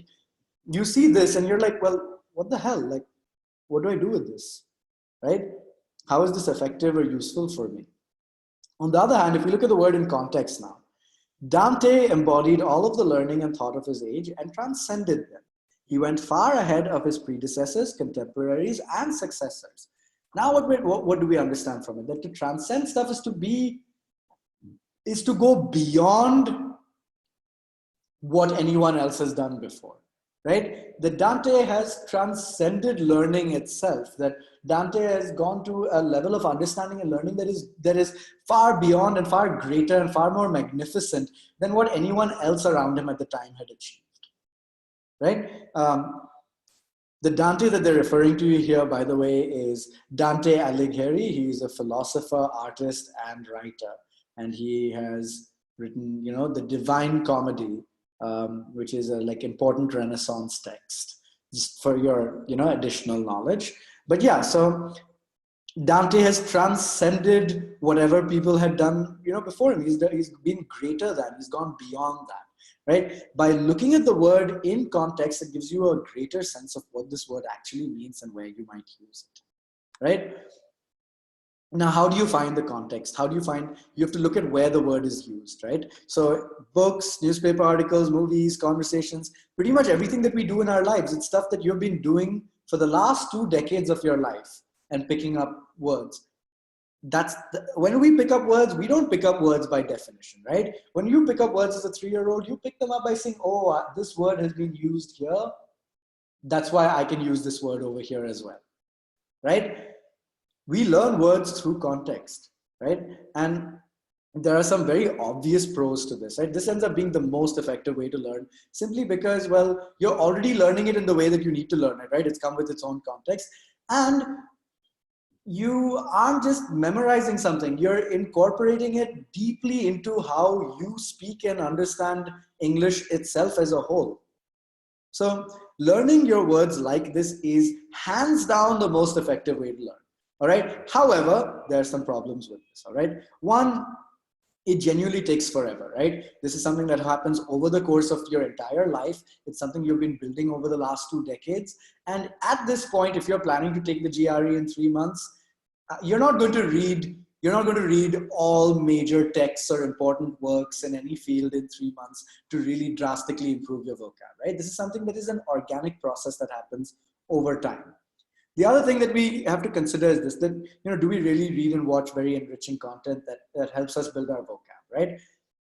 What I'm going to do here is tell you this, that this still remains I would say hands down the most effective way to learn vocab, all right? If we get around the nature of the content that we watch, okay, so the poll has been up for an hour now and I see 41 responses have come in. I'm going to end the poll so that I think all of you can see the results. And what I see here is that people watch a lot of TV and movies, people listen to a lot of music. Other than that, people read a lot, which I hope is not the answer that you're giving me just because, you want to say that you read and it's the good thing to do. I want to know the actual thing that you do, even if it's not cool, all right? Or even if it's not like the right thing to do specifically. I see people play a lot of sports and work out.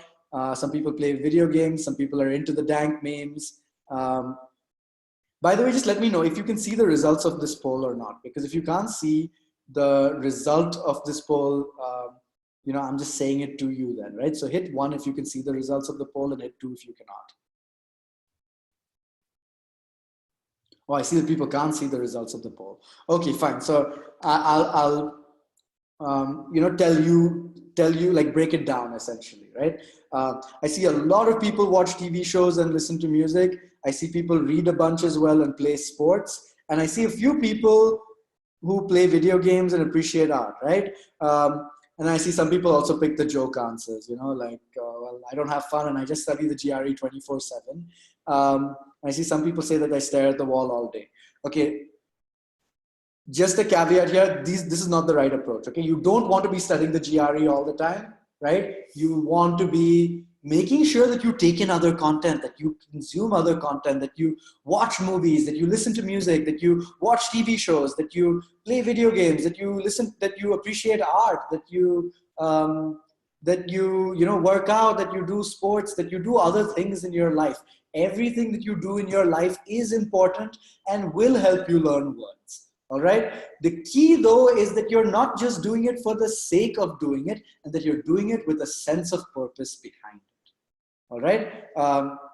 If you just stare at the wall all day, if you just study the GRE all day, it is not very effective for you to, achieve what it is that you're trying to achieve. Right. You want to make sure that you are taking in everything around you. Okay. And this is important for two reasons. It's important because, well, of course, you get words in context and you build your vocab. But you're going to do a master's. This is a big life decision. And it will be essential for you in life to try to be a well-rounded person, right? You want to consume all of this stuff. Now, what I would say is this. From now until when you take the GRE, and possibly even after, be aware of the ways that you have fun. Right? If you like watching a lot of TV shows, be aware of the fact that you like watching TV shows and maybe read about these TV shows, right? If you like watching about Game of Thrones, okay, like that's not a show that I've seen, but I know that a lot of people do like Game of Thrones. Look up stuff about how did they shoot the more challenging scenes. You learn a thing or two about CGI, you learn a thing or two about, what they had to do to make that possible. Look up the setting of Game of Thrones. It will teach you that there is a town called Dubrovnik in Croatia, and a lot of Game of Thrones is shot over there. Look up stuff like this, because ultimately, it's stuff that you're already interested in and you will be more inclined to read about, right? So, people will always tell you read the newspaper, and I'm not saying don't read the newspaper. The newspaper is a great source of info, and it's a great way to build your vocab, but I know that people are just not very interested in reading the news, and I know that it's not everyone's cup of tea. On the other hand, if you read something about something that you already know or like, when you see a new word there, you'll actually give a crap. You'll actually care about what that word is, and you might actually look it up then, right? So this is ultimately the most effective way. Pick the thing that you really like doing and go deep into it. Right? I like watching TV shows. I will go and read about my favorite TV shows on avclub.com, right? That's a site where they analyze various episodes and they tell me things. From that, I will come across new words. I'll come across things about cinematography. I'll come across, for example, in TV shows, there's this thing called a bottle episode, which is essentially what happens is it comes from, like the ship in the glass bottle. Which you where you're like, oh, how did it get in there? How did it squeeze in there? And a bottle episode in TV shows is when they've spent too much money early on in the show and they need to make an episode or two where they don't spend money, or they spend a very minimal amount of money in order to get back on track with budget. This means that generally this happens with sci-fi, and because of this, they have certain stipulations, right? That, oh, I can't spend a lot of money. That means I have to keep the setting in one room itself, or I have to keep the overall atmosphere. I can't introduce too many guest characters. I can't do too much other stuff. Often what this means then is that the episode is a lot about the main characters talking to each other and interacting with each other. And if they're written well, it means that there's going to be emotional exposition. Right? Now, this is a very interesting thing. And bottle episodes, if you look up bottle episodes, you'll see some fantastic examples of them.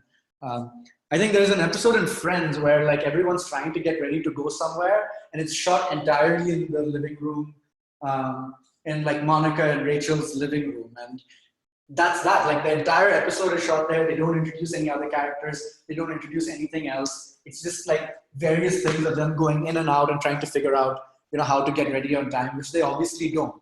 But a simple scene like that could tell you so much and could be so entertaining, right? So if you come across a new concept like this, like a bottle episode, because it's about a topic that you care about, you will actually go and look it up and you'll actually read about it.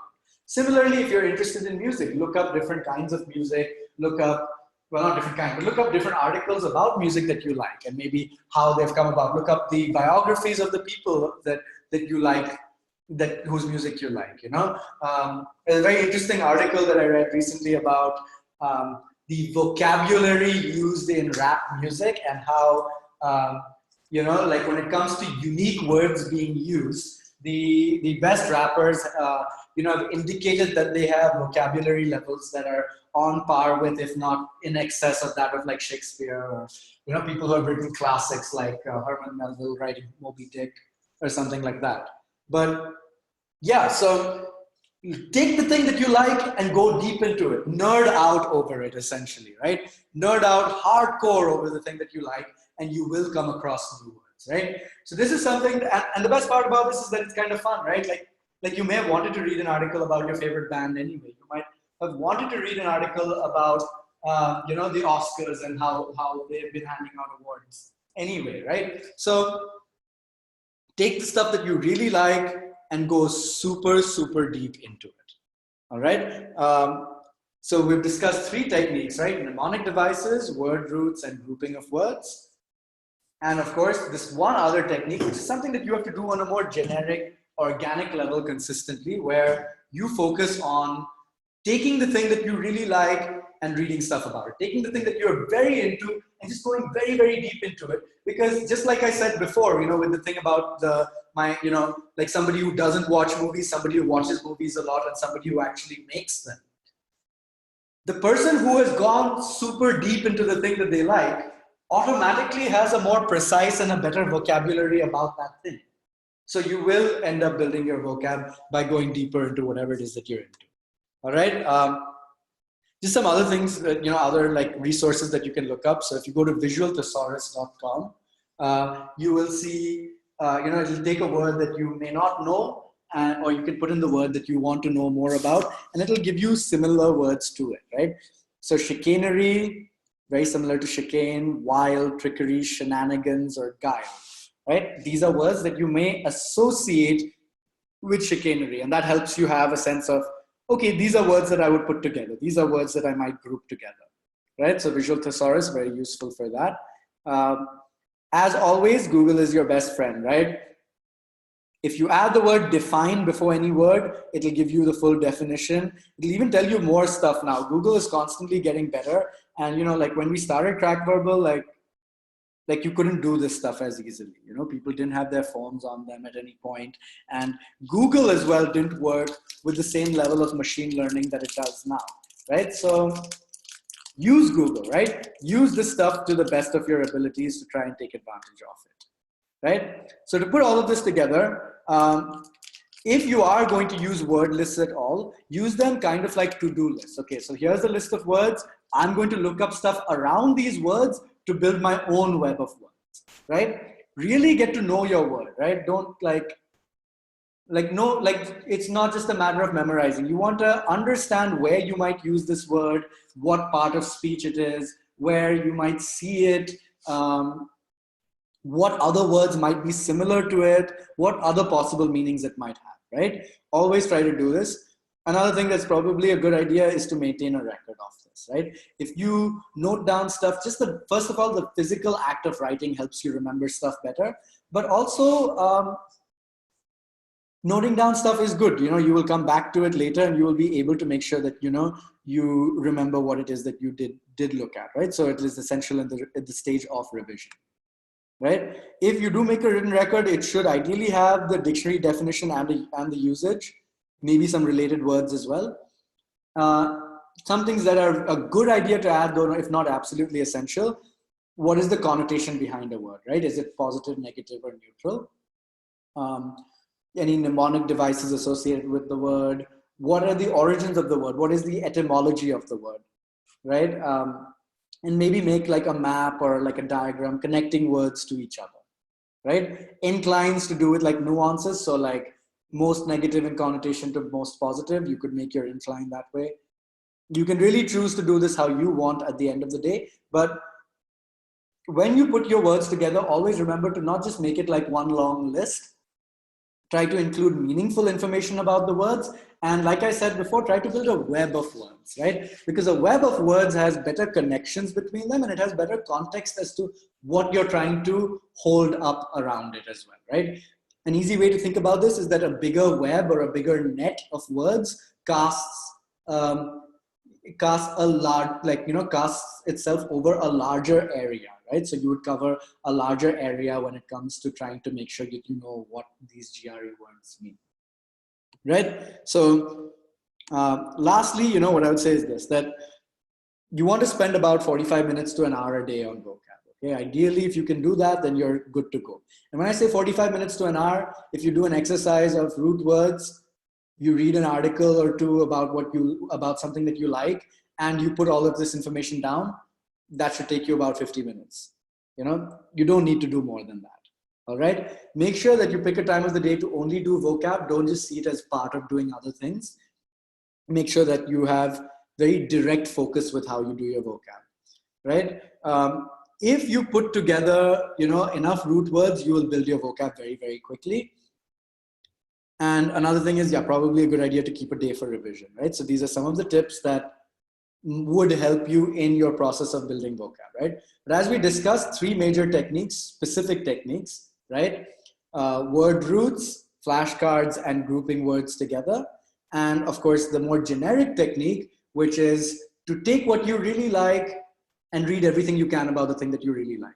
I play a lot of video games, and I'd be the kind of nerd who'd if I'm playing a game about empires, I would read all of the stuff that be given to you in the glossary and stuff about how did crossbows work? Okay, what is a crossbowman? How did they come to be? How were they paid by the troops? I would look up all of this nonsensical stuff on the side that wasn't necessarily related to me playing the game, but just because I liked the game, I cared more about the information related to it. And as a result, I was able to build my vocabulary up in a bigger way, right? So make sure that you follow these 4 techniques. If you work at this for about 2 months or so, you will have increased your vocabulary tremendously. All right. So now what I'm going to do, that brings us to the end of the actual lecture and discussion. We've run kind of over time, but then we have attended to questions beforehand. So now what I'm going to do is please post your questions in the Q&A box, and I will answer whatever questions are remaining as well as new ones that come up. I'll answer questions for the next 10 to 15 minutes or so, right? All right, let's look at options.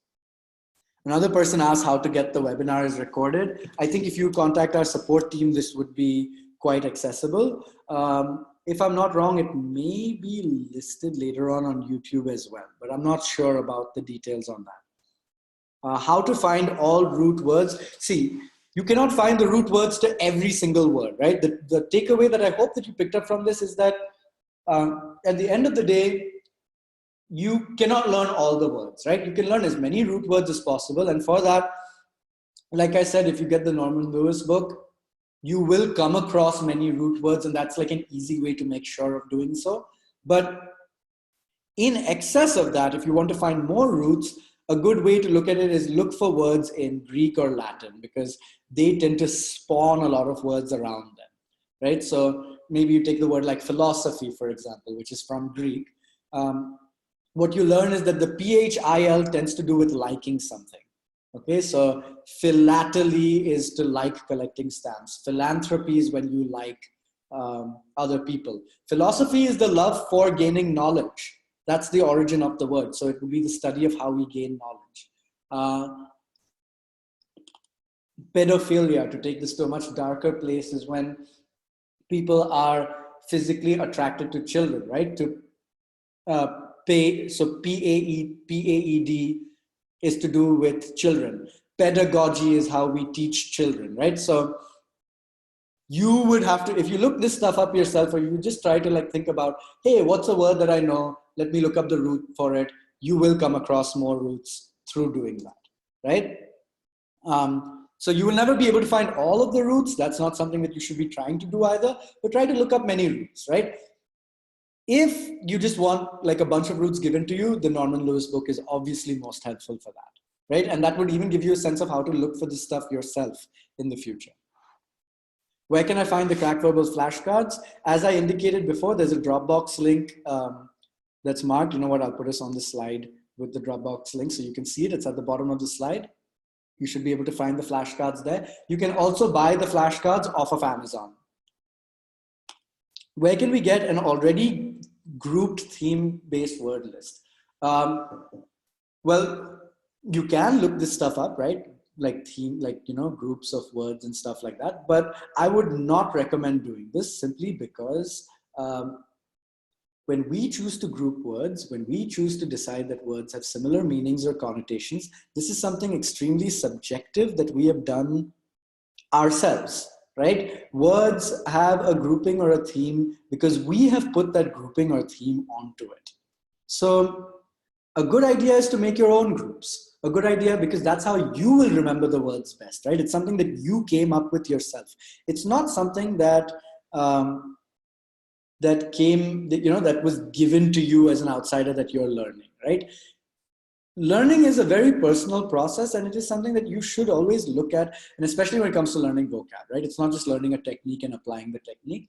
It is understanding what would be the best way for you to pick up words, or what would be the best way for you to think about words in your head and what connotations they have to you, right? Another question that comes in that says, where to get the correct degree words? I'm not really sure what this question means. If you could maybe phrase it a little bit differently, I'll come back to it, yeah? Any mobile apps that could help with vocab building? I think there's a Merriam-Webster app that's pretty helpful. It gives you a word every day. Even if you look up word of the day on Google Play, I think that also should give you a new word every day, and it gives you the dictionary definition, it gives you the etymology behind it, and it gives you a contextual use in a sentence. So I think that would be very helpful as well. And yes, it's a good idea to maybe have an app like that. Somebody's saying, I'm in my final year of engineering and I'm confused whether I should go for GRE and further for MS, or first take up a job here for a while and then go for MS. So in order to be able to answer that question, I would have to know a lot more about your situation. But because there's no like one single, template to follow, right? You can't just be doing something because other people have said that worked for them, right? You need to understand yourself and what works for you. In general, my view is that if the reason that you're looking to study abroad is that you're looking to live abroad, you might want to go there as early as possible so that, because you're still developing as a person while you're doing your bachelor's, and even up to the point that you're doing your master's, you're figuring out, a lot of stuff about yourself. You're doing a certain level of introspection. You're trying to understand the kind of person that you are. In order to do that effectively, I think that, it's probably a good idea to go earlier rather than later, but I cannot say this with any given guarantee, right? I took a year after I finished my bachelor's before I did a master's, and it worked out well for me anyway. So yeah, there's not a simple way to answer this question. Any sites for now to get the correct degree of meaning and the extremity? So once again, what you'd have to look up is, let's say you looked up the word craven. Okay, you see the word craven, you're not sure what it means, and you looked it up. You'd see that it means cowardly and that it has a very extreme kind of definition of being cowardly. A lot, like you might see, and you would be able to pick up on this based on contextual use, on where you've seen it being used in a sentence. Alongside craven, they'll say synonyms, right? They won't be exact synonyms, but you'd see pusillanimous as a synonym. You'd see cowardly as a synonym. From that, you'd be able to tell from the usage of the words in context of the synonyms, which is more extreme and which is less extreme. Giving GRE in the month of October is fine if we plan to apply for fall 19. Absolutely. I think that if you're planning to apply for fall 19, you can take your GRE any point of time before December. In addition to this, when you send out your application to universities in the US in particular, the application that you send out is what you send out. The ETS themselves will send the GRE scores to the university of your choice. The deadline for ETS to send your scores to the university of your choice comes later than the deadline that you have to send your own material. So I think that you can even take the test as late as December, and that shouldn't be a problem at all. should we try to use GRE words in our statement of purpose? Yes, but with a very serious caveat, with a very serious exception. Don't use GRE words in your statement of purpose just because it is better to use GRE words in your statement of purpose. You have to be able to justify why it made sense to use it, right? Even when we say, going back to that example about, you know, the UP tourism thing, tossing in big words for the sake of tossing in big words to get brownie points is not an effective strategy to get brownie points, because people can see right through it. The most effective reasoning behind trying to toss in GRE words would be that you are describing a specific situation for which that word would be the best word to use, right? And this is why we discussed why it's important to have a big vocab, or why the GRE even tests a vocab anyway, right? That when you do your masters, you will need to use complex words to describe complex and precise situations. Similarly, that's when you should be trying to use GRE words in your statement of purpose as well. All right, another person asks, are there any apps in which we can sit for the exam, just like solving model papers which provide the GRE exam environment? I think that you can buy a set of practice tests which would replicate the environment. I think that Manhattan Prep and 800 Score, if I'm not wrong, offer these kinds of tests. But you don't want to be just sitting and doing practice tests for the sake of doing it. It is a good idea to focus on theory and application, and then every now and then doing a practice test just to chart your progress. Doing the practice tests themselves isn't going to necessarily make you better at doing the GRE. Doing the practice test is a good idea to familiarize yourself with the format and see your progress. Other than that, not particularly useful. All right, I'm going to see if any other questions have come in on the chat. In the meantime, you can maybe put in a few more questions and I'll get to those, after which we'll close the session. Okay. Which site did you mention to read about TV shows? avclub.com. So just AV, like audio video, right? avclub.com, and they have a lot of articles about TV shows. That being said, you can even go to The Guardian. The Guardian is a newspaper, but The Guardian has like articles about interesting things as well. And when you go on The Guardian's homepage, they'll give you like 50 different articles about 50 different things. You will probably be interested in maybe one, possibly two of those 50 things, but even that's useful. If you do that every day, even that's useful, right? So yeah, avclub.com for TV shows, The Guardian for news and for other just interesting content in general. And yeah, that would be pretty useful to help you, you know, build your repertoire of words. What about, so again, I see a question about, what about Magoosh's apps? I think Magoosh is also fairly useful on this front with regards to a practice test. But I think it's first a good idea to do a diagnostic practice test. You can get one for free anywhere. So maybe a good idea to start with that and then consider how many tests you might want to take down the line. All right, another question on the chat says, can you share the Dropbox link in the chat so I can access it? 1 second, I think I can actually do that right away. So that might be pretty helpful.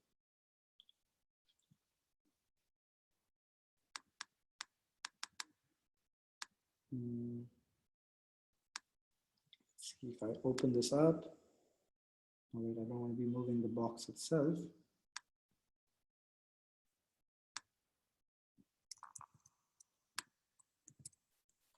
All right, I've put in a link. I've put the link in on the chat so it's more easily accessible.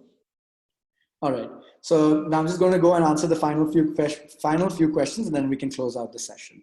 All right, should we focus on vocab first and then on the questions, or should we practice them parallelly? That's a good question. I think that you should practice them parallelly, but you should make sure to start with vocab immediately. Right? Even if you don't start with anything else, start with vocab immediately. But yes, you should be working on them at the same time. So it's a good idea to spend about 45 minutes to an hour doing vocab, and maybe 45 minutes to an hour doing practice questions, or doing a bit of theory and then practicing some questions. And I think that would be the most effective way to go about it. And I think the other thing that helps with doing them parallelly is also that if you are working on your vocab at the same time, you will notice the change over the course of like a month or so. you will yourself notice, hey, I know more words now. I'm better at this now. I'm able to answer questions better. And that is quite uplifting, when you consider your approach to the exam. So I think that, yeah, it's absolutely recommended that you go about doing it like that, and you would probably benefit from doing it that way. All right. So I hope this session was useful to all of you who stayed in. We did run quite a lot over time, so I apologize for that. But I think that there was a lot to cover with regards to vocab and, introducing the different ways to approach vocab correctly, as well as to make sure that you don't, get in the trap of making the same mistakes that a lot of other people make, right? And that you stay ahead of the game on that front, right? So yeah, I hope that we got a lot out of this session. Now I see somebody, with one last question that I will answer. Will 4 months be enough for vocab? I think so. I think absolutely yes. And if you make sure to, go down the prep of studying word roots, and if you get the Norman Lewis book, you could even do it in 2 months, right?